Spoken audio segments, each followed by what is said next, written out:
할렐루야, 반갑습니다.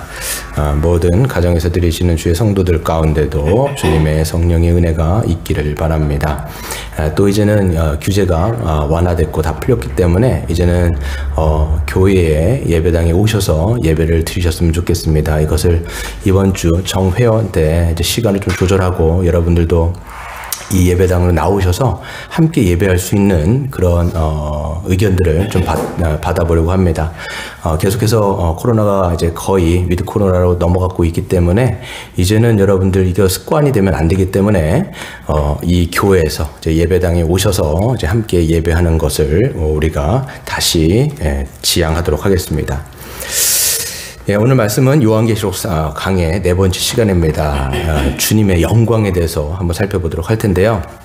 서론을 먼저 좀 살펴보시면 이 서론이 이제 1장 1절부터 8절까지가 이제 서론이었습니다. 그래서 모든 서신서가 이게 사실 요한계시록도 이제 서신서의 장르가 있기 때문에 인사말이 있죠. 프롤로그가 있는 거죠. 그래서 사도 요한은 자기를 소개하고 또 그 다음에 핍박받고 있는 7교회에다가 내가 편지한다. 그런데 그 7교회에다가 편지를 하는데 성삼위 하나님, 어떤 이제 이전부터 계셨고 전에도 계셨고 장차 계실 이 전능자이신 성부 하나님과 그 앞에 보좌 가운데 계신 7영 성령 하나님과 충성된 증인으로 죽은 자 가운데서 다시 살아나셔서 모든 임금들의 머리가 되신 그 성자 예수 그리스도의 이름으로 지금 인사를 하고 있는 거죠. 문안 인사를 했던 것입니다. 그게 바로 이제 서론이었습니다. 이제 본론이 있죠. 본론은 이제 1장 9절부터 사실 22장 5절까지 굉장히 길어요. 본론이 이제 쭉 긴데 거기서 제가 말씀드린 게 있는데 4가지의 환상이라고 말씀드렸습니다. 그 4가지의 환상이 처음에는 교회에 관한 환상, 그 다음에 세상에 관한 환상, 또 3번째가 세상에 관한 환상, 4번째가 이제 교회에 관한 환상, 그리고 결론으로 끝맺는다라고 말씀을 드렸습니다. 근데 이제 1장 9절부터 3장 22절이 이제 첫 번째 환상인데요. 주님께서 이제 그 계시와 환상을 통해서 요한에게 보여주시는 사건이 1장 9절에서 나오는 거죠. 그래서 주님의 영광을 보여주시고 그 다음에 2장과 3장에는 어떤 거냐면 주님께서 첫 번째 환상을 통해서 요한에게 보여주시는데 2장하고 3장에서 보시면 7교회, 대표적인 7교회가 있다고 말씀드렸잖아요. 그 에서버두 서빌라 그 7교회에다가 메시지를 주시는 장면이 2장과 3장입니다. 그러니까 다음 주부터는 주님의 영광을 보여주셨고 그 다음에 하나하나 교회를 좀 살펴보도록 하겠습니다. 그래서 그 교회를 우리의 시각이 아니라 하나님의 시각으로 어떤 관점으로 평가를 해야 되는지를 잘 보면 좋을 것 같습니다. 그래서 오늘 이제 1장 9절부터 20절은 이제 본론의 시작으로서 환상의 핵심은 뭐냐면 영광을 받으시고 하늘과 땅의 모든 권세를 가지신 만왕의 왕이신 만유의 주이신 예수 그리스도께서 당신의 모습을 요한에게 보여주시는 장면이 나옵니다. 그래서 요한도 반모라고 하는 섬에서 주님을 환상 가운데 보게 되어지는데 그 주님의 모습은 너무 영광스럽다라는 거죠. 사복음서에서 나왔던 것처럼 연약하고 인간의 어떤 예수님, 그러니까 인간의 연약함을 가지신 그런 예수님이 아니라 사복음서하고는 전혀 다릅니다. 그래서 여러분 요한계시록을 우리가 제5복음서라고 하는 별명을 가졌다고 말씀을 드린 적이 있습니다. 마찬가지로 여기 요한계시록에서 나오는 오늘 특별히 주님께서 보여주시는 당신의 모습은 어떤 거냐면 영광을 받으신 부활하셔서 승천하시고 승귀하셔서 만왕의 왕으로서 이 세상을 통치하시고 교회의 머리가 되신 그 주님의 영광스러운 모습을 확연하게 보여주고 있는 것이죠. 그래서 이 영광의 주님께서 노사도 요한을 통해서 로마의 핍박과 박해를 받는 교회 성도들에게 메시지를 주고 있는 것입니다. 지금 사실 이 당시에 핍박과 환란이 있지요. 박해가 있습니다. 실질적으로 어떤 사람들은 그 박해와 핍박 때문에 배교를 하는 것도 굉장히 비일비재했습니다. 순교하는 사람도 있었지만 어떤 사람들은 다시 세상으로 가는 사람들도 분명히 있었습니다.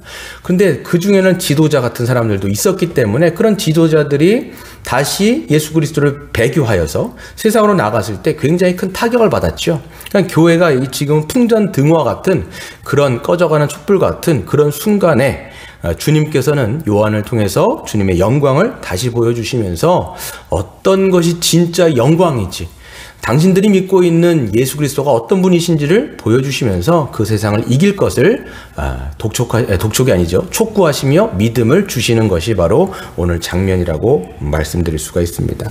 본론으로 넘어가시면요. 이제 첫 번째 제가 이제 환란을 견디는 운명 공동체라는 제목으로 잡았는데요. 이제 요한이요, 자기 자신에 대해서 소개를 합니다. 보시면 9절에서 나 요한은 그렇게 됐죠. 그래서 내가 누군지를 소개를 하는 거 다 알죠. 초대교회 워낙 큰 어른이시고 사도 중에 마지막 남은 사도였어요. 그러니까 굉장히 큰 어른이자 마지막 사도로서 이제 요한을 얘기하는 겁니다. 나 요한은 너희 형제요 예수의 환난과 나라와 참음에 동참하는 자라. 하나님의 말씀과 예수의 증언으로 말미암아 내가 지금 반모섬에 지금 유배당했다라고 이야기를 하죠. 보면 노사도인 요한은 자신도 당신들과 같은 신앙 때문에 예수를 믿는 믿음으로 또 하나님의 말씀을 지키는 그 믿음 때문에 환난을 받고 있다라고 돼 있어요. F.F. 브루스라고 하는 구약의 신학자는 이런 얘기를 해요. 보시면 지금 이 단어가 예수의 환난, 나라, 그 다음에 참음, 이게 지금 세 가지가 번역되는데 이게 지금 다른 얘기를 하는 게 아니에요. 지금 무엇 때문에 박해를 받고 있고 무엇 때문에 환난당하고 있느냐? 예수님의 복음 때문에, 하나님 나라에 들어간 것 때문에 우리가 세상으로부터 핍박을 받고 있다. 그래서 ABA라고 하는 구조로 이야기를 하고 있는데, 그렇죠. 지금 그들은 이제 환난을 당하고 있습니다. 환난을 당하고 있죠. 그래서 노사도인 나도 당신들과 똑같은 것 때문에 환난을 받고 있는 동지다라는 것을 각인시켜 주시며, 또 그는 이를 통해서 초대교회들이 겪고 있는 핍박과 환난이 주님이 지신 십자가를 그들과 함께 지고 있는 것이기 때문에 주님은 이것을 귀하게 여기신다라고 말씀하고 있는 것이죠. 그래서 그들이 당하고 있는 핍박은 사실 우상에게 절 한 번만 해도 상관없어요. 1년에 한 번씩 가는 거에서 들어가서 절을 하거나 그들이 했던 그 당시에 상업이 장사를 하려면 길드라고 하는 조업에 들어가야 되는데 거기 들어가면 되는 거예요. 근데 이제 거기 들어가면 이제 우상 숭배를 해야 되고 막 그러니까 기독교인들 같은 경우는 길드에 들어가지도 않고 들어가지 않기 때문에 이런 어떤 경제적인 이제 곤란을 당하고 있는 거죠. 그러니까 이건 다 지금 믿음과 신앙을 지키는 것 때문에 당하고 있는 것인데 주님 안다라는 거예요. 나도 안다 라고 말씀하시면서 귀하다라고 말씀하시는 거죠.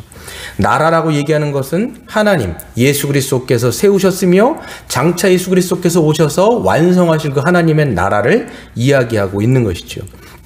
그들은 지금 세상 나라에서 건져내셔서 하나님께서 그들을 하나님 나라의 자녀로 삼아 주셨기 때문에 세상의 핍박과 환난이 있는 것은 당연한 것이고, 그렇기 때문에 너희들이 지금 그 환난과 핍박을 겪고 있으며 인내하고 있는 것인데 이상하게 여기지 말라는 거예요. 이상하게 여기지 말라는 거죠. 베드로전서에도 이렇게 얘기합니다. 사랑하는 자들아, 너희가 연단하려고 오는 불시험을 이상한 일 당하는 것 같이 이상히 여기지 말고 오히려 너희가 그리스도의 고난에 참여한 것으로 즐거워라 이렇게 말씀하고 있는 거죠. 이거는 주님 때문에 당하는 환난이고 핍박이고 고난이기 때문에 오히려 이상하게 여기지 말고 기뻐하고 너희들이 즐거워라 라고 이야기하고 있는 것입니다. 여기서 또 참음이라고 하는 단어 있죠. 그건 당연히 환난에 대한 참음이겠죠. 이 단어 자체가 뭐냐면 소나 나귀가 무거운 짐을 견디는 것 같은 아주 극한 고통을 견딘다라고 하는 뜻이 있습니다. 지금 요한도 알고 있는 거예요. 주님도 알고 있는 거예요. 그들이 얼마나 큰 압박 가운데 있는지, 그들이 얼마나 큰 무게의 쓰나미 같은 그 박해 가운데 있는지 주님도 다 아시는 거죠. 근데 이 참고 있는 것 주님 아신다. 하지만 이건 귀한 거다. 너희들이 주님의 그 고난에 동참하는 것이기 때문에 너희들이 기뻐하고 즐거움으로 따라가라. 이렇게 말씀을 하고 있는 거예요. 사실 말로 하는 거는 그렇게 위로가 안 될 수 있어요. 왜냐하면 힘들어 죽겠는 사람한테 그냥 말로 참 너희가 참아라. 이거 별로 위로가 안 되거든요. 격려가 안 되거든요. 그렇기 때문에 말을 하신 분이 누구신지를 뒤에서 보여주신 거예요. 그 말을 너희들에게 그렇게 말씀을 주고 있는 그분이 어떤 분이신지를 요한에게 영광 가운데 그래서 보여주고 계신 거예요. 어떤 말이 중요한 게 아니라 그 말씀을 하시는 그분이 어떤 분이냐, 이걸 우리가 알 때 큰 힘을 얻겠죠. 그러니까 우리도 주님이 어떤 분이신지 그 영광을 보게 되어지면 세상의 어떤 힘든 것, 고난 이것들을 이겨나갈 수 있다는 거예요. 그래서 주님이 영광의 그 주님, 부활하셔서 영광을 받으신 그 주님을 보여주고 계신다라는 것이죠. 또 여기에 보시면 동참하는 자다라고 되어 있는데, 이 동참하다라는 게 뭐냐면 환난과 고난에 동참하는 거야. 왜? 누가? 나 요한이 그렇게 동참하고 있는데, companion이라고 하는 단어를 쓰는데, 이거는 성도 간의 교제를 의미할 때 쓰는 단어입니다. 이런 단어예요. 그러니까 우리가 여러분 생각해 볼 때 성도의 교제다 그러면 떡을 띠고 기뻐하고 함께 즐거워하고 만찬을 누리면서 그렇게 하하호호 함께 기쁨을 누리는 것들을 우리가 생각할 때가 많습니다. 그런데 여기서 보여주는 성도 간의 교제는 뭐냐면 그리스도로 말미암는 그 고난을 함께 당하고 있는 거예요. 그러니까 전우회 같은 거죠. 어려운 시간 가운데 같이 견뎌내고 같이 힘들어하며 같이 그 고난을 겪고 있는 그 동지애에 우린 지금 동참한 자다라고 말씀을 하고 있는 것이죠. 마치 총알이 빗발치고 있는 전쟁터에서 함께 살아남은 전우와 같아요. 그래서 함께 고통을 당하고 자연스럽게 형성된 그 동지애. 여러분, 언제 그 동지애가 가장 이게 커지냐면 군대 같을 때도 가봐도 보면 이게 힘들 때예요. 그래서 처음 이 군대 들어갔을 때 제가 90년 군번인데 보면 그렇게 이 3명을 하나로 묶어줘요. 그러면서 함께 그 시간들을 겪게 해주는데 같이 어렵고 같이 힘든 시간들을 보냈던 사람들끼리는 굉장히 동지애가 강한 거죠. 마찬가지로 교회라고 하는 공동체는 함께 기쁨도 나누는 공동체이기도 하지만 함께 그리스도로 말미암는 그 고난의 동참함을 통해서 그 동지애, 그 전후에 그 사랑으로 만리하는 끈끈한 그 은혜가 흘러 넘치는 게 바로 교회 공동체다라고 말씀을 드릴 수가 있습니다. 그래요. 10절을 한번 볼게요. 그 다음에 자기를 소개했잖아요. 근데 이제 요한은 자기를 소개를 했는데, 그 다음에 그 요한이 언제, 어떻게 예수님의 그 환상과 계시를 받았는지를 잘 설명하고 있습니다. 그래서 어떻게 계시를 받았는지 그 장소를 먼저 보시면요. 어디에서 받았습니까? 9절에 보시면 반모라고 하는 섬이다. 바트모스 이렇게 돼 있어요. 그래서 반모라고 하는 섬에서 지금 그 계시를 받는 거죠. 왜 그렇습니까? 유배당한 거예요. 그래서 말씀과 예수의 증언 때문에 내가 반모섬에 유배당했다 이렇게 돼 있죠. 근데 이 섬을요 좀 보시면, 반모라는 섬은요 저 찾아봤어요. 에베소라고 하는, 그러니까 그리스 에게해 사이에 있는 굉장히 작은 섬인데, 우리가 다음 시간부터 볼 에베소 교회 있잖아요. 그 에베소라고 하는 지역에서 남서쪽으로 이렇게 떨어져 있어요. 남서쪽으로 90km 정도 떨어져 있는 그런 섬인데 굉장히 작습니다. 어느 정도로 작냐면 우리나라에 이제 완도 있죠. 우리 장로님 이제 고향. 그 완도의 절반 정도밖에 되지 않는 아주 작은 섬입니다. 근데 그 섬은 어떻게 생겼냐면 화산 때문에 생겨난 작은 섬입니다. 그렇기 때문에 겨우 포도라든지 밀이 조금 재배될 정도의 땅인데, 그러니까 옥토가 아닌 거예요. 굉장히 비옥한 게 아니라 아주 척박하고 거기에는 돌과 바위로 덮여있는, 지금도 마찬가지예요. 돌과 바위로 덮여있는 불모지라고 합니다. 그러니까 뭔가 수확이 안 되는 거예요. 왜? 화산으로 덮여져 있는 산이기 때문에, 그 섬이기 때문에. 그래서 유대 역사가 유세비우스에 따르면 사도 요한이 18개월 정도 이 섬에서 유배되었을 때 뭐를 하면서 있었냐면 채석장에서 돌을 캐는 그런 노역을 하는 노예인 거예요. 유배 생활을 한 거예요. 나이가 지금 몇입니까? 연세가 지금 90세가 넘어가요. 그 90세가 되는 노인이 돌을 캐는 채석장에서 노역을 한다고 하는 것은 결코 쉬운 일이 아니죠. 굉장히 어려운 일을 하는 가운데 그때 주님께서 찾아오셔서 만나주신 것입니다. 보시면 요한이 어떤 사람입니까? 제가 생각할 때 요한은요, 사복음서에 보이면 예수님의 애제자 중에 한 명이었어요. 사랑받는 제자. 그래서 나중에 만찬 때도요, 다른 사람은 몰라도 이 요한은요, 예수님의 그 가슴팍에 기대어서 막 이렇게 얘기했던 그런 사람입니다. 뿐만 아니라 예수님께서 돌아가시기 전에 당신의 엄마를 부탁했죠. 그래서 실제적으로 요한은요, 몇십 년 동안 그 평생 그 마리아, 예수님의 어머니 마리아를 봉양했던 그런 사람이기도 합니다. 그리고 초대교회에서 가장 존경받는 어른인 것이죠. 그러니까 평생을 주님을 만난 후부터는 평생 죽을 때까지 주님만 섬기다가 갔던 사람이 사도 요한인 거예요. 그럼 여러분 생각해 보시면, 그렇게 주님을 아주 뜨겁게 섬기고 그렇게 충성스럽게 섬겼더라면 말로가 좀 어때야 됩니까? 큰 공무상은 못 줄지언정 이렇게 지금 유배 생활을 하면서 그런 불모지 같은 데서 90세에 채석장에서 하고 있는 게 가당키나 한 겁니까? 우리가 생각해 보시면 주님, 내가 이렇게 주님을 섬겼더라면 마지막에 좀 보상 좀 해주시고 세상적으로 좀 잘 나가게 해주시는 게 우리의 어떤 이치에 합당하지 않습니까? 그런데 지금 노사도는 그렇지 않다라는 거예요. 왜 그렇습니까? 증인의 삶이 그래요. 예수님의 증인의 삶은 반드시 대가가 따르는 삶이라는 것을 성경은 처음부터 끝까지 우리에게 증언하고 있는 것이죠. 근데 우리는 예수를 믿으면 보상을 잠깐 바란다라는 거예요. 내가 이렇게 주님을 섬겼으니까, 내가 이렇게 평생 동안 주님을 위해서 이렇게 물심양면으로 섬겼으면 우리 자식이 잘 돼야 되고 내 사업이 번창해야 되고 뭔가 건강이 좋아야 되고 이런 식으로 우리가 보상을 바라는 게 우리의 심리라는 거예요. 우리의 심령이, 우리의 마음이 좀 그렇습니다. 예. 근데 보시면 그게 주님을 다 섬기는 것도 아니고 어떤 특정의 종교 영역을 이야기하면서 그것을 열심히 하면 뭔가 우리가 그런 보상에 대해서 기대를 많이 하는데, 여러분 기억하셔야 돼요. 성경은요, 하나님의 사랑을 받는 것이 꼭 세상적으로 성공하는 것이 아님을 기억해야 합니다. 주님, 여러분 요한 보세요. 하나님이 그렇게 사랑했던 애제자였어요, 여러분. 그런데도 마지막이 거칠거칠한 그 인생을 살다가 주님 품으로 돌아가지 않습니까? 여러분, 이제 AD 81부터 그러니까 18개월 동안인데 마지막에 이제 그 18개월 후에 AD 90년에 풀려나요. 요한이 풀려나게 되는데 그 요한이 에베소 교회에 가갖고 끝까지 충성하고 끝까지 봉사하다가 주님 품으로 가게 된다는 것을 우리가 알 수가 있는 것이죠. 그래서 여러분, 도미티안이라고 하는 사람은요, 지금 그가 마지막 사도요, 초대교회에 존경받는 자였기 때문에 어떤 생각을 했냐면, 도미티안 입장으로서는 초대교회의 어떤 거목인 거예요. 아주 영적인 지도자인 거죠. 이 사람만 딱 죽여버리면 이 교회가 완전히 무너질 거라고 생각한 거예요. 그래서 내려오는 어떤 그 문헌에 따르면 그 요한을 기름가마에 넣었다라고 얘기를 해요. 근데 이거는 뭐 나와 있진 않죠. 근데 죽지 않았기 때문에 반모라고 하는 섬에 유배를 보냈다라고 이야기도 합니다. 그러니까 지금 이 도미티안이 지금 그를 죽여버리면, 그를 유배시켜버리면 교회는 절망에 빠져서 무너질 것이라고 생각을 한 것이죠.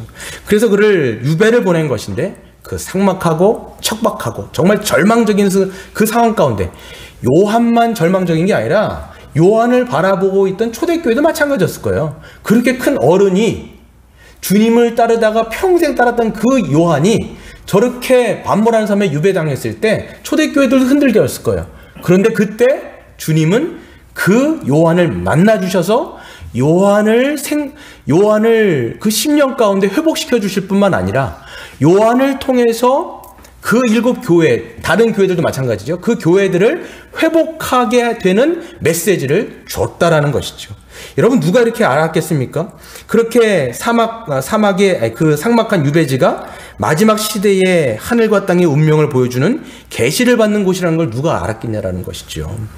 이렇게 주님께서는 그 완전하게 절망 가운데 있는, 그리고 거의 무너질 것 같은 상황 가운데 있는 그 요한을 만나주시고 또 그 교회들에게 찾아가 주셔서 주님의 환상과 주님의 계시를 통해서 주님의 영광을 보게 하시고, 그래서 그 주님의 영광을 통해서 너희들이 믿는 바가 뭔지 다시 한번 일깨워라 라고 말씀하시는 거예요. 그냥 음성만 들려주신 것이 아니라 보여주신 거예요. 그래서 너희들이 세상 가운데 지금 압제당하고 있지만 너희들이 믿는 내가 누군지를 보고 너희들이 다시 한번 믿음을 고취시키고 소망을 찾아라 라고 말씀하셔서 그들이 이렇게 회복되어지는 것이죠. 여러분, 우리의 인생도 마찬가지입니다. 절박한 상황에 몰리고 절벽 같은 곳에 몰렸을 때 주님은 그곳에 계셔서 우리를 만나주시는 것이죠. 모든 것이 다 끝났다라고 했던 그 광야에서 도리어 우리가 하나님을 특별하게 만나는 계기가 되는 것이죠. 그래서 보시면 성경에서 광야라고 하는 단어가 미드바르예요. 근데 말씀이라는 단어가 다바르예요. 그러니까 광야는 거칠거칠하고 어찌 보면 절망스러울 수 있는데, 그때 그 광야에서 다바르, 하나님의 말씀이 들려지고 하나님을 만나는, 하나님을 독대하는 시간과 장소가 되어지는 것이 바로 광야의 특성인 것이죠. 여러분, 성경을 보시면 다 하나님을 만나는 장소가 보세요. 야곱 같은 경우는요, 아주 자기의 삶이 잘 나갔을 때는 모르지요. 그런데 형 속이고 나중에 그 집에서 쫓겨나가지고 도망자의 신세지요. 그래서 베델이라고 하는 곳에서 하나님을 아주 그 절망적인 상황에서 주님을 만나게 됩니다. 뿐만 아니라 모세도 마찬가지로 잘 나갔던 이 애굽의 왕자였을 때는 하나님을 몰랐죠.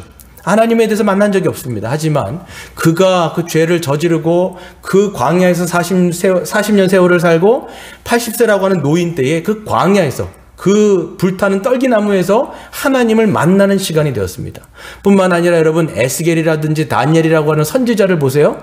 그들도 여러분 이스라엘 백성들이 포로로 끌려가고 이방 땅에서 그냥 포로 생활할 때에 그런 척박하고 어려운 시간대에 하나님이 요한을 만나주셨던 것처럼 에스겔과 다니엘을 만나주셔서 거기서 계시와 환상을 받는 장면이 바로 에스겔서고 다니엘서라는 겁니다. 우리도 마찬가지예요. 여러분 우리 가운데 혹시 그 절망과 정말 힘든 어려운 시간들 가운데 있는 분들이 있습니까? 그렇다면 그게 바로 하나님의 광야 가운데 하나님이 말씀하시는 거라는 거예요. 그때 주님을 만나시는 여러분 되시기를 바랍니다. 또 보시면요, 요한이 계시를 받던 시간이 그 시간은 언제냐 바로 이야기하면 그 10절에 보시면 주의 날에라고 이야기합니다. 이 주의 날이라고 하는 것은 on the Lord's Day라고 번역이 되어 있는데 영어로 그 주님의 날을 얘기하는 거예요. 그래서 그 당시 초대교회가 안식일이 아니라 그 지금의 토요일이 아니라 주님께서 죽으시고 다음 날이죠. 죽은 다음에 첫날 죽으시고 다음 날이죠. 그게 이제 주일로 그래서 기념하고 있는데 그래서 이 주일을 얘기하는 거예요. 지금의 주일을 얘기하는 거예요. 그래서 주님의 날에 내가 성령에 감동되었다라고 말씀하고 있는 거지요. 그 주일날 그가 뭐 예배하고 있었는지 뭐 노역을 하면서 채석장에서 돌을 갈고 있었는지는 정확히 모르겠지만 주님을 예배하는 그 주일에 성령에 감동되어 하나님의 환상과 계시를 받게 되어집니다. 그래서 내가 성령에 감동되었다. 이게 영어 성경에 보시면 I was in the Spirit. 이렇게 내가 성령 안에 있었다. 이렇게 얘기하는 거죠. 그러니까 그가 무슨 쇼핑을 하고 어떤 인터넷을 보면서 드라마를 보면서 그냥 심령이 어지러운 상태에서 하나님의 영에 감동되어서 하나님의 환상과 계시를 받은 것이 아니라 정말 하나님을 예배하며 하나님을 기도하는 그런 심령 가운데 하나님의 말씀이 주어지는 것들을 우리가 보게 되어지는 것이죠. 실질적으로 뭐 여기에는 쓰여 있지 않지만 실제로 사도 요한이 짚고 늘 기도했던 장소가 있다라고 얘기하는데 거기가 어느 정도로 얼마나 손을 짚고 기도했으면 거기가 푹 패일 정도로 바위가 패일 정도로 패인 그 바위의 벽이 지금도 남아 있다라고 이야기를 합니다. 그 정도로 그가 정말 자기를 위해서 기도한 것이 아니라 사실 주의 몸된 교회를 위해서 그는 울부짖으며 기도한 것이죠. 요한계시록 5장에 보시면 그가 교회를 통하여서 통탄히 여기면서 기도하는 모습이 나오지 않습니까? 그런 상황 가운데서 하나님께서 그를 만나주시며 환상과 계시를 보여주는 것을 우리는 볼 수가 있습니다.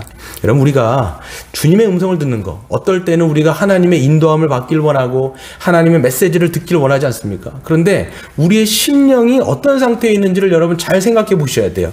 여러분 그냥 우린 너무 분주하고 내면의 질서가 정연하지 않은 거예요. 그러니까 세상의 것들로 너무나 분주한 상태에 있는데 어떻게 하나님의 성령의 감동을 통해서 메시지가 들어오겠냐라는 거예요. 이미 내면의 질서가 흐트러져 있는 상태 가운데 뭔가를 받으려고 하니까 이미 뭔가 우리가 세상의 촉을 너무나 세우고 있는데 하나님과 촉이 세워져 있지 않는 상태에서 뭘 우리가 잠깐 받으려고 하는지, 그러니까 여러분 우리가 이 내면의 질서에 대해서 한번 살펴보시는 것도 중요하겠죠. 그럴 때 하나님의 성령에 감동되어서 10절에 보시면 내 뒤에서 나는 나팔 소리 같은 큰 음성을 들었다라는 거예요.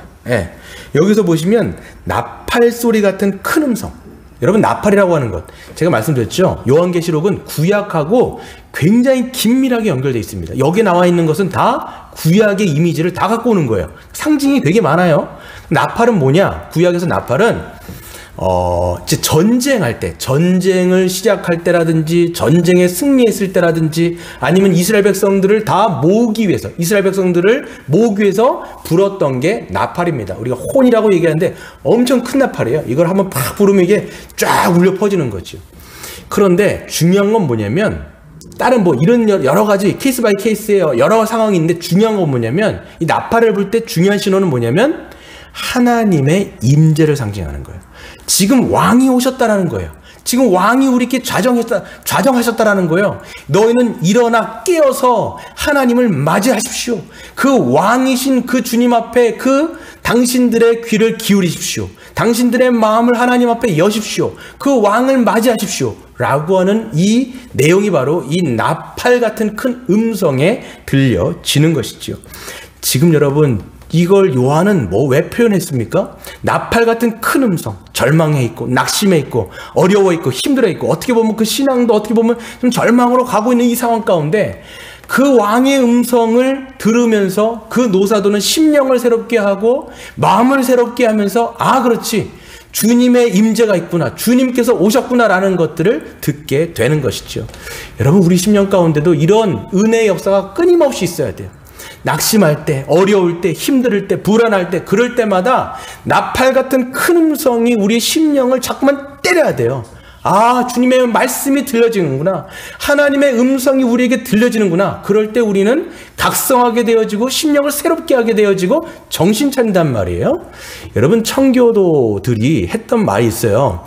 이 성경을 기록된 말씀이라고 이야기하고 이 설교를 목회자의 어떤 설교를 그 선언된 말씀이라고 얘기하면 선언하는 말씀이라는 거예요. 그러니까 여러분 우리가 하나님의 말씀을, 이 기록된 말씀을 읽고 묵상할 때 나팔 같은 큰 음성이 우리 심령 가운데 자꾸만 들려줘야 돼요. 그래서 빵빵 때려줘야 돼요. 그리고 어떻게 보면 이 공예배를 통해서, 이 목회자를 통해서 들려지는 이 하나님의 말씀을 통해서 우리의 심령이 자꾸만 때려줘야 돼요. 그래서 어떤 것들은 회개해야 되고 어떤 것은 돌이켜야 되고 어떤 것은 새롭게 해야 되고, 이렇게 했을 때 우리의 심령이 죽지 않아요.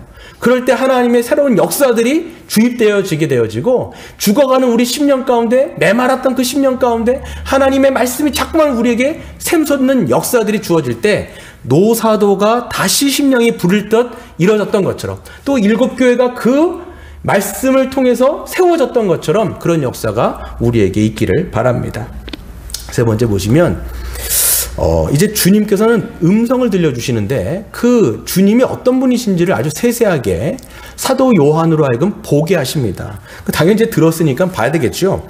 요한도 그 음성이 막 들릴 때 12절에 보시면 몸을 돌이켜 나에게 말한 음성을 알아보려고, 그렇죠, 주님의 음성을 딱 들었는데 돌이킬 때에 뭘 보게 됐냐면 7 금촛대를 보았는데 촛대 사이에 인자 같은 이가 발에 끌리는 옷을 입고 가슴에 금띠를 띠고 있어요. 여러분 이거 보시면요, 다 구약하고 연결되는 이미지입니다. 이거 그냥 여러분들이 머리에 상상을 하잖아요. 나중에는 괴물이 나와요. 근데 그러니까 이거를 여러분들 어떤 그림 언어로 뭔가를 여러분에게 상상하라고 준 게 아니라, 제가 오늘 다 찾지 않을 거예요. 근데 그건 다 구약의 에스겔이라든지 다니엘이라든지 그런 선지서에 나와 있는 구약의 그 약속의 말씀을 지금 끌고 와가지고 인용을 해갖고 그 구약에서 예언했던 그분이 바로 예수 그리스도다라는 것들을 보여주고 있는 그림이에요. 그렇기 때문에 여러분 왔다 갔다 해야 되는데 제가 그 시간이 없기 때문에 그냥 간단하게 결론만 말씀드릴 테니까 보세요. 보시면요, 그분은 지금 어디 계시냐면 7 금촛대가 보이는데 이 금촛대는요 뒤에 보시면 교회를 상징합니다. 그러니까 교회 사이에 서 계신 거예요. 금촛대. 여러분 램프 스탠드라고 번역이 되어 있는데 이 금촛대는요 성막에 있었죠. 성전에도 있었죠. 여러분 사람 키보다 저보다 훨씬 커요. 사실 말해서 180 정도가 되어지는 요만한 게 아니에요. 굉장히 높습니다. 그래서 램프 스탠드가 있는데 그게 이제 교회를 상징하는 거예요. 교회 사이에 그분이 좌정하셔서 계신다라는 거예요. 그러니까 지금 뭘 보여주시는 거냐면 교회가 막 흔들리고 하나님이 그냥 무관심한 게 아니라 교회를 지금 딱 바라보시면서 지키고 계시고 보호하고 계신다라는 거예요. 7 별이라고 하는 것은 하나님의 사자, 목회자를 얘기하는데 어떻게 보면 그러니까 딱 붙들고 있는 거예요. 딱 붙들고 그분이 계시는데 어떤 분으로 계시느냐? 바로 인자 같은 이가 발에 끌리는 옷을 입고 가슴에 금띠. 이게 뭐냐면 발에 끌리는 옷이다 그러면 파자마 입었나? 이렇게 생각하는데 그게 아니에요. 한마디로 얘기하면 구약의 대제사장이 입는 옷입니다. 그래서 그러니까 어떻게 보면 발 밑에 같이 이렇게 지금 끌리는 옷이고요. 그 다음에 가슴에 금띠를 두르고 있는 옷이다라고 말씀드릴 수 있습니다. 그래서 구약 시대에 대제사장은 성전 안에서 촛대 사이를 오가며 하나님께 제사를 드리고, 대제사장이 뭐합니까? 그 백성들과 하나님을 중보하잖아요. 그게 대제사장의 임무인데, 지금 예수님 어떤 분이냐? 구약의 어떤 대제사장과도 비교할 수 없는 위엄과 영광과 그 완전함과 그 완벽함에서는 비교할 수 없어요. 그냥 모든 구약의 대제사장들은 예수님은 그냥 예표했던 자들인 거예요. 근데 지금 참된 대제사장으로 예수님이 오셔서 지금 촛대산이를 거니시면서 그 교회의 그 백성들을 뭐하고 계신다는 걸? 중보하고 계신다는 거예요.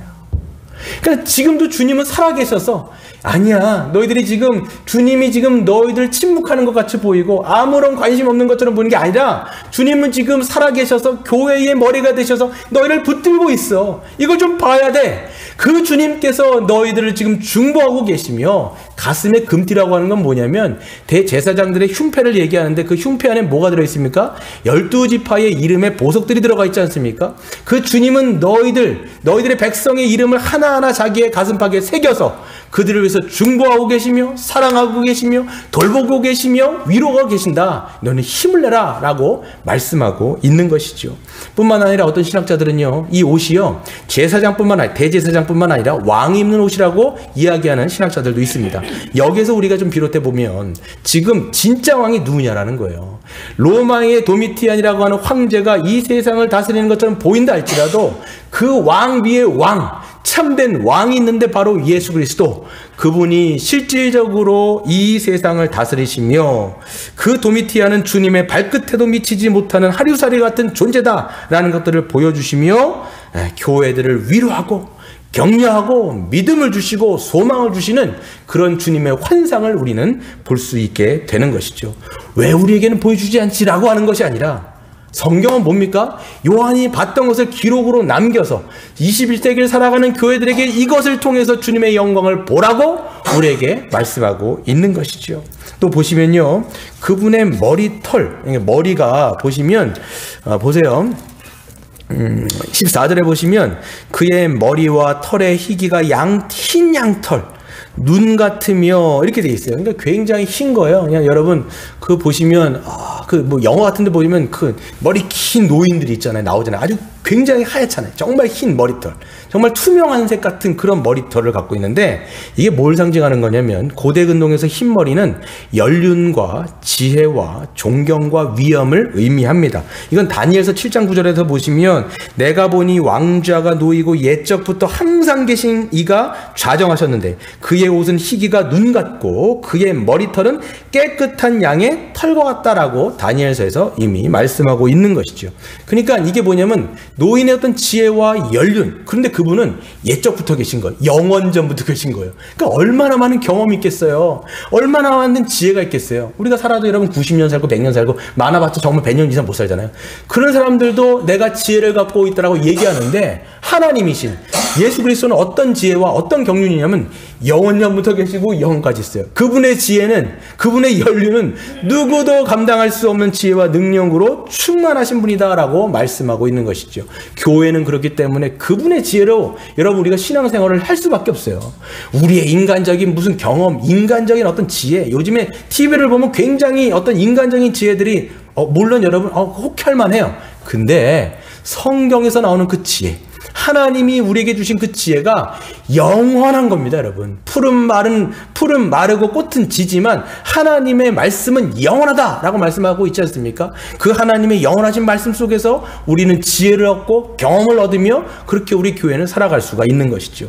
뿐만 아니라 중요한 것은요, 눈과 같다라고 얘기하는데 어떤 신학자들은 이렇게 번역합니다. 이 눈과 같다라고 얘기하는 것을 주님의 거룩하심, 주님의 순결하심이라고 번역을 하는 사람들도 있어요. 전 맞다라고 봅니다. 그래서 이 세상이 더럽고 오염되고 추하고 냄새나고 그렇잖아요. 얼룩덜룩한 색이라면 주님의 이 백옥 같은 흰 머리는요, 주님의 거룩하심과 순결하심이지요.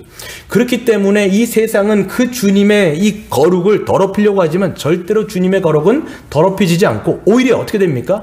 주님의 거룩하심이, 주님의 순결하심이 그 더러운 세상을 정화시키고 깨끗하게 만들잖아요.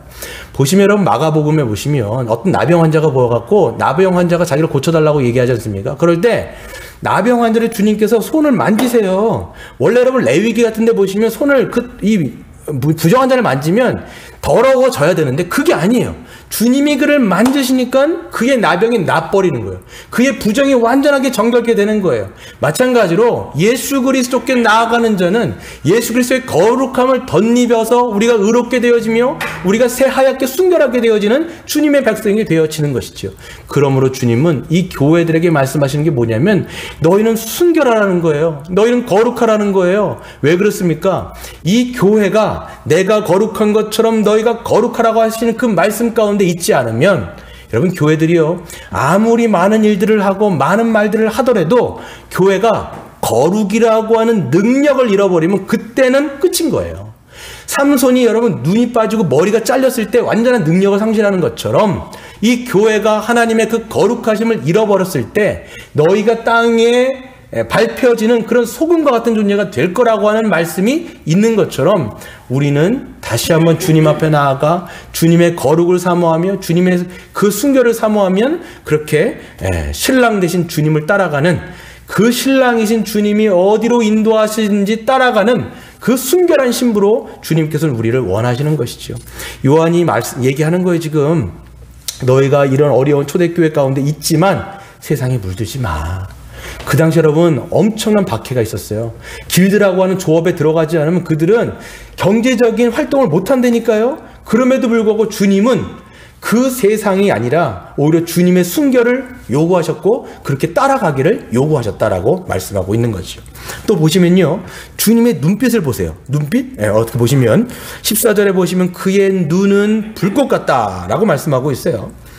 주님의 눈이 불꽃 같다라고 얘기할 때 이것도 구약에서 나오는 이미지죠. 보시면 불꽃 같은 눈은 사물의 본질과 사람의 본질, 인간의 마음까지도 꿰뚫어 보시는 정확한 통찰력을 이야기하고 있습니다.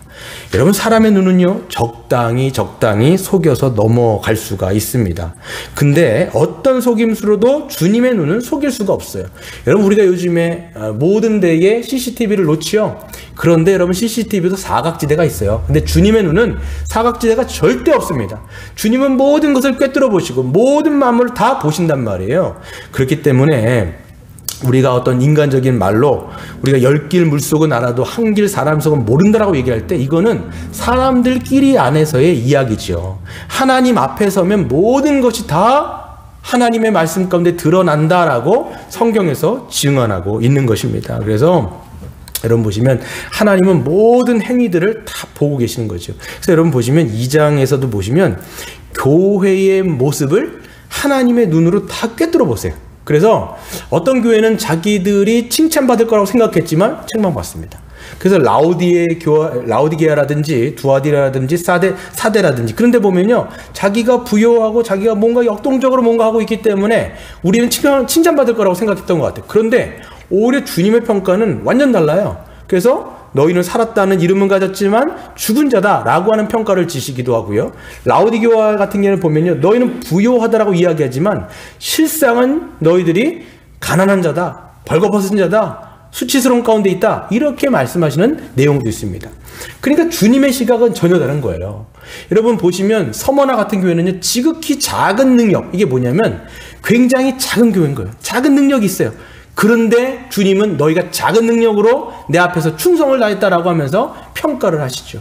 그렇게 교회를 평가하실 뿐만 아니라 지금 어떻습니까? 세상을 다 평가하고 계신 거예요. 세상이 그 악함들, 얼마나 부정부패와 그 악인, 그 교회를 핍박하면서 하고 있는 모든 그 도미티안과 로마 제국들이 하고 있는 모든 실상들을 보고 계시며 마지막 날에 그 행위를 따라서 심판을 분명하게 하실 것이라는 것들이 바로 이 불꽃 같은 눈이라고 하는 거기 이미지에 담겨 있는 것이죠. 여러분, 왜 우리가 방자하게 삽니까? 하나님에 대한 것을 인식 못하는 거예요. 하나님 앞이라고 하는 코람데오라는 것이 바로 하나님의 존전 앞에 우리가 어떤 존재인지를 보게 되어진다면 사람 앞에서 하는 것이 아니라 우리의 마음도 감찰하시는 하나님 앞에 우리가 코람데오의 정신으로, 믿음으로 살아가게 되는 것이죠.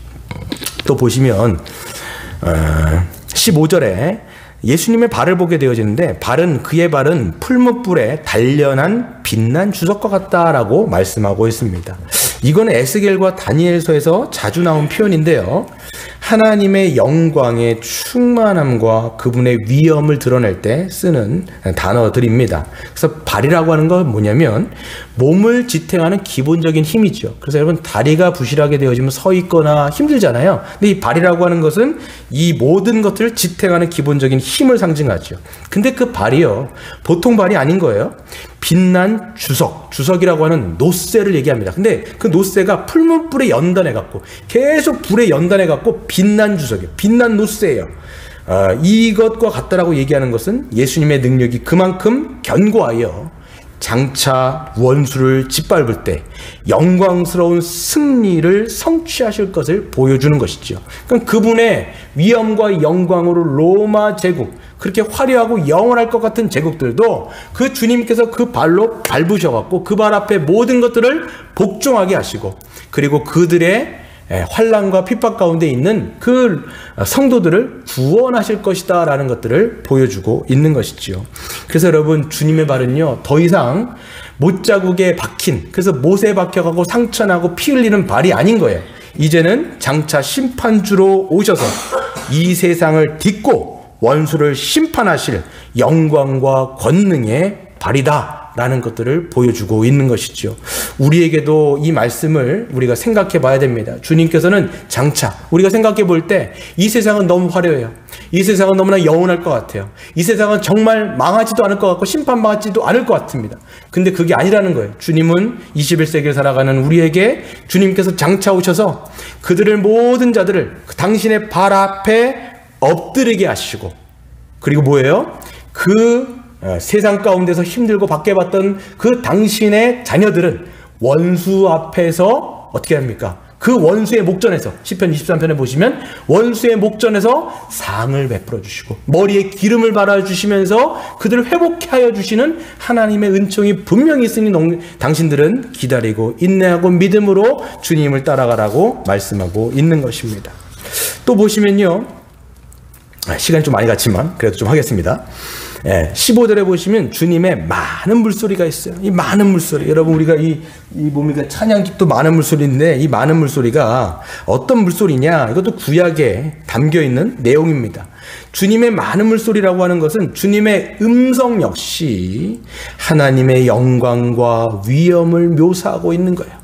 아까 나팔 같은 큰 음성이 들렸다고 얘기하는 것처럼 하나님의 음성이 많은 물소리인데, 이걸 어떻게 비유로 할까 보시면요, 나야가라 폭포 있지 않습니까? 저도 못 가봤습니다. 가신 분의 이야기를 들어보니까 그 나야가라 폭포를 이제 접근할 수 있나 봐요. 그러면 나야가라 폭포가 이제 막 물줄기가 막 떨어지잖아요. 이렇게 보시면, 저도 그냥 사진 찾아봤어요.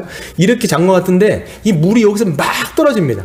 거기에 이렇게 이제 배를 타고 접근을 할 수 있나 봐요. 우비를 입고 이렇게 접근을 할 수 있는데 1초에 7천만 톤의 물이 위에서 떨어지는 거예요. 소리가 어마어마한 거죠. 뭐 저도 못 가봤으니까 모르는데 귀를 막아도 들릴 정도의 엄청난 소리가 들리고, 그 많은 물소리가 떨어질 때 모든 주변의 그 소리는 다 묻혀지는 거예요. 그러니까 많은 물소리가 들리는 거예요. 마찬가지로 주님께서 주님의 음성이 발하게 되어지면 하나님의 음성이 사자의 포효와 같이 막 울려지는 거예요. 그때는 우리가, 이건 여러분 어떤 거냐면, 장차 주님이 오셔서 이 세상 가운데 하나님의 많은 물소리를 들려주실 때 귓전을 막아도 우리는 저항할 수 없고 다른 모든 주변의 소리가 들리지 않는 주님의 음성만 들리는 거예요. 누군가에게는 심판의 음성으로 들리고요, 누군가에게는 사랑의 메시지로 들려지게 되는 것이죠. 그러니까 여러분, 우리가 지금도 마찬가지예요. 이건 장차 들릴 하나님의 많은 물소리를 요한은 들었지만 우리는 지금 하나님의 많은 물소리가 아니라 뭐예요? 구약에서 보시면 세미한 음성이라고 말씀하지요. 그 주님의 세미한 음성을 들을 때 세상의 소리가 묻혀요. 근데 자꾸만 주님의 세미한 음성을 못 들으니까 세상의 음성이 많은 물소리처럼 들리게 되어지는데 거꾸로 돼야 되겠죠. 여러분, 우리가 적용을 해보면 삶 속에서 주님의 세미한 음성을 들으시려고 여러분 힘쓰셔야 돼요. 그럴 때 주님이 마지막 오셨을 때 그 마지막에 그 많은 물소리가 주님의 사랑하는 음성으로 들려지게 되는 것이고, 그 주님의 음성을 통해서 우리가 위로를 받고 격려를 받게 되어지는 것입니다. 또 여러분 16절에 보시면 그분은 그의 입에서 보시면 16절에 보시면 그의 입에서 좌우에 날성검이 나오고 라고 말씀하고 있죠. 그래서 주님의 입에서는 많은 물소리뿐만 아니라 좌우에 날성검이 나오고 있습니다. 이는 말씀의 검, 성령의 검을 의미하지요. 하나님은 태초에 말씀으로 세상을 창조하셨고 그 말씀으로 세상을 운영하십니다. 하나님의 말씀은 떨어지는 그 즉시 현실이 되어지게 됩니다. 하나님이 말씀하시면 홍해가 갈라졌고 광야에서 샘이 솟았으며 마른 뼈들이 살아나서 아주 거대한 군대가 되었습니다. 하나님의 말씀이 임할 때 이렇게 무에서 유가 창조되어지고 회복과 부흥이 일어나는 것이죠. 마지막 날에 하나님의 말씀은 검으로써 악한 세력들을 무찌르고 심판하실 것입니다. 여러분, 이 요한계시록의 그 교회들을 보시게 되어지면 너희들이 회개하지 않으면 나의 이 날선 양날의 검으로 너희를 심판할 거다, 징계할 거다, 이렇게 자꾸 말씀하세요. 그러니까 여러분 보시면 하나님의 양날의 좌우의 날선검, 이게 어디 나오는 거예요? 히브리서 4장 12절부터 나오잖아요. 그러니까 하나님의 말씀은 좌우의 날선검과 같아서 우리의 심령과 골수를 찔러 쪼개기까지 하여 하나님의 말씀 가운데 모두가 드러나는 거예요. 그러니까 자꾸만 이런 은혜를 받을 때 마지막 주님의 그 심판대 앞에 있을 때 그게 심판이 아니라 우리에게는 하나님 앞에 구원의 은총이 되어진다는 걸 여러분 믿으시길 바랍니다. 또 한 가지, 오늘도 조금 8시를 넘길 텐데요. 좀만 참으시길 바랍니다. 여러분도 힘들지만 준비한 저는 더 힘들었어요. 사실 말해서 이거 내용이 엄청 많아갖고 이거 여러분 며칠을 준비한 거예요 지금. 쪼개서 할까 하다가 쪼개기보다는 그냥 쭉쭉 나가는 게 여러분들에게도 저에게도 좋을 것 같아서 하는 겁니다. 이 해와 같이 빛난다라고 하는 것은요, 주님은 해와 같이 빛나는 얼굴을 하고 계십니다. 인간은 도저히 접근할 수 없는 하나님의 영광과 지혜와 능력을 보여주는 건데요. 하나님의 빛이라고 얘기하는 거죠. 해와 같이 빛나는 하나님의 영광. 보시면 뭐 야고보서 같은 데도 보시면 회전하는 그림자가 없다라는 거예요. 여러분, 인간은요, 명이 있으면 암이 있잖아요. 근데 주님께는 회전하는 그림자, 그러니까 그림자 자체가 없어요.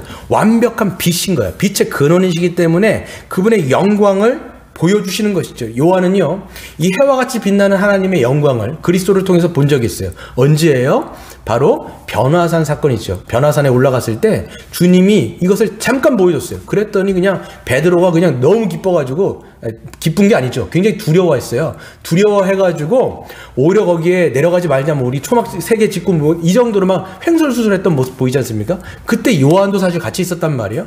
그때 주님의 영광을 봤던 것을 60년이 지나가지고 노사도인 90세에 다시 그 주님의 영광을 다시 한번 목격하는 거예요. 그랬을 때 어떻게 됐을까요? 내가 믿는 예수 그리스도가 참된 하나님이 맞지. 그분의 영광을 내가 봤지. 그분의 영광을 보니까 어떤 생각이 들겠어요? 세상의 영광은 아무것도 아니다 생각하는 거예요. 로마가 저렇게 화려하고 그 영광이 아주 영원할 것 같이 보이지만 주님의 영광과는 비교할 수 없죠. 마치 이런 거예요. 태양의 빛을 볼 수는 없겠지만 그 빛을 본 자는 세상의 어떤 빛을 보더라도 그건 다 촛불 같은 거죠. 그렇죠? 그러니까 주님은 그 해와 같이 빛나는 영광을 보여주시면서, 여러분 마태복음 여러분 13장에 뭐라고 말씀하고 있습니까? 장차 나를 따라 나를 믿는 자들, 이 믿는 모든 의인들은 나와 같이 해와 같이 너희들도 빛날 것이다 라고 말씀하신 것 아닙니까? 우리도 마찬가지입니다. 여러분, 이 세상에서 살아갈 때 해와 같이 빛나는 주님의 영광을 자꾸만 보셔야 돼요. 말씀을 통해서, 예배를 통해서, 주님 앞에 찬양과 기도를 통해서 하나님의 영광을 우리가 목도하고 그것을 묵상할 때, 그렇지, 세상이 아무리 저렇게 화려해도, 세상이 저렇게 잘 나가는 것 보여도 저거 아무것도 아니구나, 저거 정말 배설물로 우리가 여길 수가 있는 게 바로 이 영광을 맛본 자가 그렇게 되어질 수가 있는 것이지요. 여러분, 그랬을 때 이 주님의 영광을 본 이 노사도의 모습이 어땠을까요? 보면 보면서 그 예전에 30대 때 봤던 그 주님 그렇게 보면서 야 주님 반갑습니다 이렇게 한 게 아닌 거예요. 좀 보세요.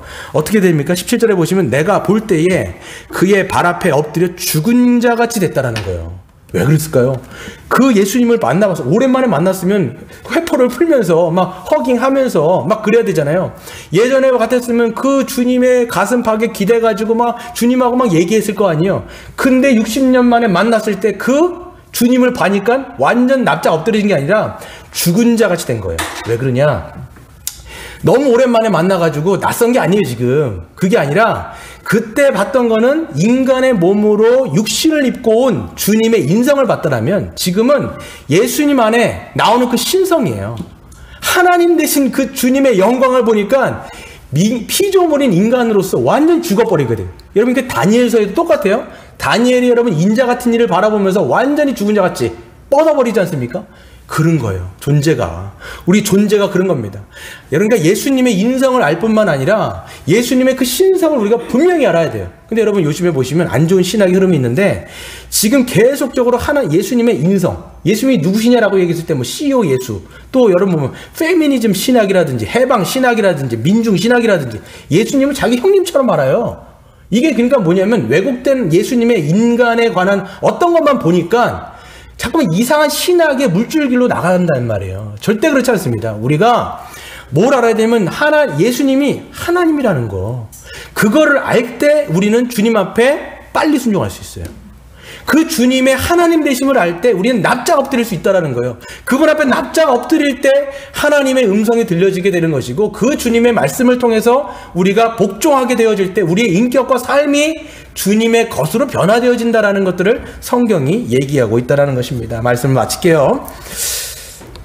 한 가지 더 얘기하고 그랬을 때 주님은 그 납작 죽어지게 되어진 그 요한을 보시면서 어떻게 하냐면 요한은 지금 겁주려고 오신 게 아니죠. 보시면 어떻게 하세요? 그가 오른손을 그 요한에게 얹어요. 그리고 죽은 자 어떻게 뭐라고 말씀하십니까? 두려워하지 말라. 나는 처음이요 마지막이다. 나는 알파와 오메가다. 이렇게 말씀하시는 것이죠. 그래서 그를 기죽이러 오신 게 아니라 주님의 영광을 보여주심을 통해서 그들을 위로하고 격려하며 그 교회들에게 다시 한번 소망을 주시려고 오신 것입니다. 그러면서 말씀하시죠. 중요한 말씀이 18절이에요. 곧 살아있는 자라. 나는 죽은 자가 아니라는 거예요. 내가 전에는 죽었었노라. 이거 십자가의 사건을 얘기하는 건데요. 볼지어다. 근데 이제 내가 죽은 게 아니라 이제는 세세토록 살아있어서 사망과 음부의 열쇠를 가졌노니. 이게 굉장히 중요한 말씀인 거예요. 왜 당신을 그렇게 주님의 영광을 보여주시면서 당신에 대해서 이렇게 소개를 해주십니까? 이게 뭐냐면 나는 더 이상 죽은 존재가 아니라는 거예요. 십자가에서 비리비리하게 그때 비참하게 죽은 것 같아 보였지만 이제는 영광 가운데 살아서 영원토록 부활의 생명으로 지금도 살아서 있다라고 말씀하시는 것이죠. 뿐만 아니라 뭐라고 말씀하십니까? 그는 뭐를 갖고 있습니까? 18절에 보시면 사망과 음부의 권세. 이 사망과 음부의 열쇠라고 하는 것은 권세를 얘기하는 건데 이 권세를 지니고 계시는 그런 전능하신 하나님이다라고 말씀하고 있는 것이죠. 여러분 이 말씀이 왜 이렇게 중요하냐? 초대교회가 두려워하는 게 뭐예요? 죽음이에요. 초대교회가 두려운 게 뭐냐면 고통과 박해와 핍박을 통해서 결국은 죽는 거거든요. 그리고 자기 형제들이 죽는 것도 봤고 자기의 그렇게 지체들이 배교하며 떠나가는 것도 봤단 말이에요. 왜? 죽음이라는 거예요. 그런데 그 죽음이라고 하는 것을 누가 거머쥐고 있느냐? 그리고 그 죽음을 이기고 부활한 그 권능을 누가 갖고 계시냐? 보라는 거예요. 내가 갖고 있다라는 거예요. 그래서 여러분 보시면 예수님 뭐라고 말씀하시냐면 한 번 닫으면 열 자가 없고 열면 닫을 자가 없다라는 거예요. 주님이 그걸 열어놓으시면 누가 닫을 수가 없어요. 그 권세를 누가 갖고 계시냐? 예수 그리스도가 갖고 계신다라는 것이죠. 한 가지 그 사건을 보시면 예전에 미국의 콜로라도라고 하는 그 주에서 야생공원에서 어떤 안내인을 따라서 하이킹을 이제 간 적이 있다라고 얘기합니다. 그래서 하이킹을 막 가게 되는데 이제 사람들이 어떤 이제 두세 명이 간 거예요. 그래서 안내하는 사람 한 사람, 그리고 2명 정도가 이제 따라가는 거죠. 근데 어디를 가게 되냐면 큰 동굴 가운데로 이제 들어가는 거예요. 동굴을 막 들어가는데 점점 들어가면 들어갈수록 너무 이게 협착해지고 좁아지고 나중에는 이게 빛이 보이지 않을 정도로 너무 작아지는 거예요. 그러니까 뒤에서 따라오던 이 짐이라고 하는 사람이 겁이 덜컥 나는 거예요. 점점 좁아지고 빛이 안 보이고 하니까 나중에는 폐쇄 공포증 같은 게 막 와가지고 막 살려달라고 막 소리를 지르는 지경까지 된 거예요. 그랬을 때 이 안내자가 뭐라고 얘기하냐면 짐 안심하라고 얘기하는 거예요. 좀 괜찮으니까 안심하라고 얘기하는 거예요. 내가 여기를 한두 번 온 게 아니라 난 여러 번 왔으니까 나를 좀 믿고 따라오라는 거예요. 나를 좀 믿고 따라오면 조금만 더 가면 빛이 보이고 동굴이 넓어지고 우린 밖으로 나갈 수 있으니까 조금만 날 따라오라고 얘기를 하는 거예요. 그래서 그 안내자의 그 말을 믿고 그 짐이라는 사람이 조금씩 가다 보니까 조금 막 죽을 것 같았는데 조금 가다 보니까 빛이 보이게 되어지고 동굴이 넓어지게 되어지고 결국은 밖으로 나간 것이죠. 주님 지금 말씀하시는 거예요. 내가 죽었다라는 거예요. 나는 십자가에서 죽었고 이 죽음의 권세에 들어갔다라는 거예요. 그런데 그게 끝난 게 아니라 나는 이제는 부활의 권능으로 사망의 권세를 깨트려서 이제는 영원토록 내가 부활하여 세세토록 내가 영원토록 너희를 다스리고 있으니까 좀 너희들이 진정하고 나를 믿으면 죽어도 살겠고 살아서 믿는 자는 영원히 살 거니까 나를 믿고 따라오라는 거예요. 이걸 영광으로 보여주시면서 하나님께서 당신을 이렇게 소개하고 있다는 것을 우리가 들어야 하는 것이지요. 여러분 말씀을 마치겠습니다. 여러분 오늘 보시면요. 주님의 영광을 당신께서 이 요한에게 보여주실 뿐만 아니라 하나님께서 말씀해 주시는 거예요. 보라는 거예요. 볼지어다. 내 영광이 어떤지를 너희가 봐라. 이렇게 말씀하시면서 요한계시록에서 보시면 지금 여러분 전체의 구조가 어떻게 되어 있냐면 주님의 영광을 먼저 딱 보여주세요. 그 영광을 본 다음에 너희의 현실을 보여주세요. 교회가 지금 어떤 상황 가운데 있는지 현실을 보여주시고 장차 이 세상이 어떻게 심판받을지를 쫙 보여주세요. 여러분 그러니까 여러분 순서가 있어요. 주님의 영광 그리고 지금 현실 그리고 이 세상. 주님의 순서는 이렇게 가는 건데 문제가 뭔지 아세요? 우리의 시선의 순서는 이렇게 가는 거예요. 세상을 너무 많이 바라보는 거예요. 여러분 뉴스, SNS, SNS, 그 다음에 수많은 여러분 이 세상의 정보들 얼마나 많이 봅니까? 뉴스 같은 거 얼마나 많이 보세요. 주식 같은 거 얼마나 여러분 많이 보세요. 세상의 동향은 그렇게 살피면서 그러니까 이런 세상의 관점으로 우린 뭘 보냐면 또 교회를 보고 그 관점으로 나를 잠깐 봐요. 그러니까 내가 뭐처럼 보이느냐? 이런 메뚜기 같은 거예요. 그 이스라엘 백성들이 나는 메뚜기 같다. 왜 그래요? 세상을 눈으로 자꾸만 나를 보고 교회를 보니까 이 교회가 거지 같은 거거든요. 그러니까 여러분 관점과 순서를 자꾸만 바꿔야 돼요. 이거를 너무 많이 보고 시간 남으면 주님의 영광을 조금 봐요. 조금. 그냥 잠깐 그걸 보고 마니까 무슨 우리가 여러분 세상을 이길 만한 힘이 어디 생기냐고요. 주님의 관점과 순서를 여러분 유지하셔야 돼요. 주님의 영광을 성경을 통해서 우리가 말씀을 통해서 보고 그럴 때 세상과 우리 자신을 볼 때 정확하게 볼 수 있고 정확하게 믿음으로 승리하는 저와 여러분 되시길 주의 이름으로 축원합니다.